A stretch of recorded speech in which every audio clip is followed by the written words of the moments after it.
اللهم صل على محمد وآل محمد. اليوم احنا في منطقة الهلال. يعني انا جاي اشتغل بالجامعة صراحة، ما جاي افرغ، ما جاي اطلع لحالات انسانية. بس شوف هذا حمامهم. طبعا تواليت برا ماكو، لان هو البيت مو لهم منطيهم اياه. هذا حمام هذا. خليني اوريكم المطبخ. هذا المطبخ، شوف هذا طباخ. عائلة متكونة من 4 نفرات، الرجال معوق برجله، هذا طباخهم. والمرأة سكر من الدرجة القوية يعني جدا. الأطفال واحد نقص نمو عنده من كثر الجوع. صار عنده هو 7 سنوات والله عباله 4 سنوات.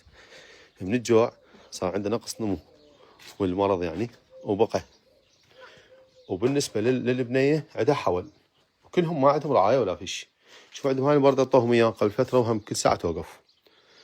شوف الثلاجة مالتهم، طبعا انا قلت لهم فتحوها. هاي ثلاجتهم. خليني اوريكم غذاهم. هذا غذاهم، اكو بزل يمهم يصيدون منه. وهاي المعجونة، والله شاهد هسه طبيت. هذا غذاهم والمعجونة. هاي الباب تنسد هيجي.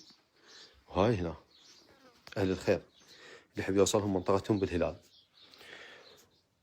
اي واحد يحب يوصلهم اوصلهم يعني. نحتاج لهم ثلاجة، نحتاج لهم مراوح ماكو ابد ولا مروحة. نحتاج لهم هذا السجاين حر، نحتاج لهم طباخ، واللي يساهم بالبناء على الاقل باب لهاي للحمام. واللي يحب مطهم 150 متر يعني يردون يبنونها. جزاكم الله خير.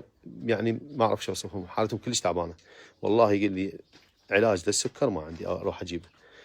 واذا يروح منطقتهم كلش بعيده، جوا بالهلال وجوا داخل. فاللي يحب يساهم 0781 37 68 441 على الشيخ. 0780 80 40 50 5 احمد نعيم.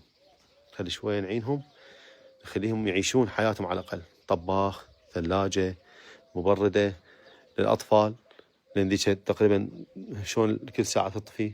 باب لهنا، مروحه، مراوح 2 نحتاج. وجزاكم الله الف خير.